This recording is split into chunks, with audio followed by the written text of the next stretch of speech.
Hei, mä oon Tuomas ja mä oon Käppäräpartion yksi skippareista ja mä kerron tänään koordinaatiojärjestelmästä ja mitenkä merellä sijainti määritetään. Kuulostaa vaikealta, mutta aloitetaan helposta. 112-appi. Toivottavasti teillä kaikilla on ladattuna puhelimessa ja olisi kiva, jos olisitte jo ennen tätä videokattomista sen ladannut.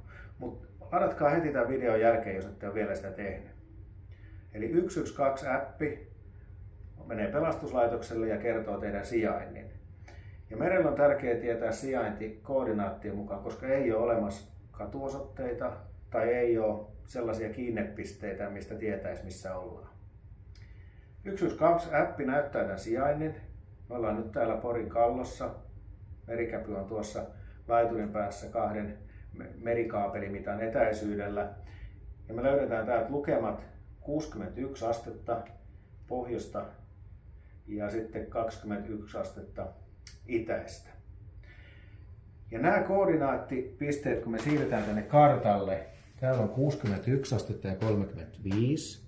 Se oli 35 ja vähän yli. Sitten me lähdetään menemään täältä. Mä voin ottaa vaikka viivottimeksi tämän Taitoa vesille puuhaa rannalle Opas Lehtisen.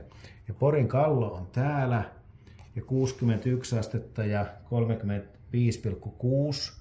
Ja sitten me katsotaan täältä 21 astetta ja 27 minuuttia, niin me tullaan tänne Kalloon.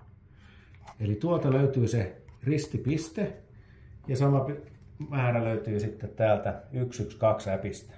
Ja tällä me tiedetään tarkasti meidän sijainti vaikka sitten suunnistamista varten merellä tai sitten jotain hätätapausta varten. No niin, ja ottakaapa sitten kaapista tämä Houtskäri Lyperto opetuskartta. Eli Houtskäri Lyperto, tämmönen tosi iso opetuskartta, niin otetaan se sieltä kaapista esille ja levitetään pöydälle tutkittavaksi. Voitte vähän laittaa teippiä sinne nurkkiin, jos ei se muuten pysy suorana. Katsotaanpa sitten tätä koordinaattien määrittämistä merikartalta. Meidän olisi nyt tarkoitus määrittää korran loistolle koordinaatit. Korran loisto löytyy sieltä Houtskäri Lyperto-kartan vasemmasta yläneljänneksestä.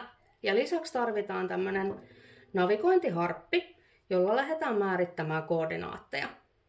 Eli kun täällä kartassa menee tämmöiset karttaviivat, menee vaakatasossa ja sitten pystysuorassa, niin, ja korran loisto on siis tuolla, niin laitetaan nämä harpin kärjet niin, että toinen kärki on siinä viivalla ja toinen tuolla mitattavan kohteen kohdalla. Ja siirretään sieltä koordinaatit tänne pystyakselille. Ja täällä mennään lähelle 60 astetta, niin me nähdään tuolta, että tuolla on 60 astetta ja 30 minuuttia. Ja täällä on 60 astetta ja 35 minuuttia.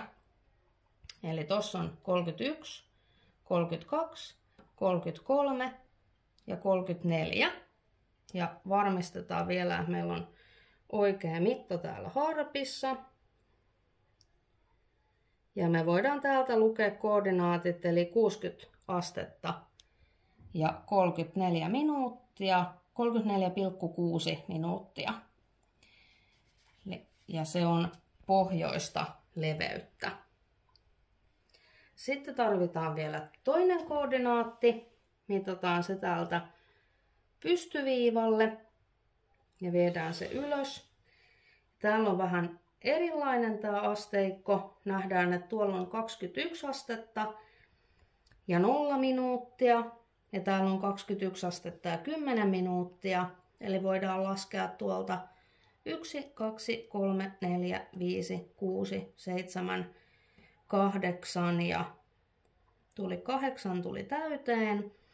Eli 21 astetta ja 8,6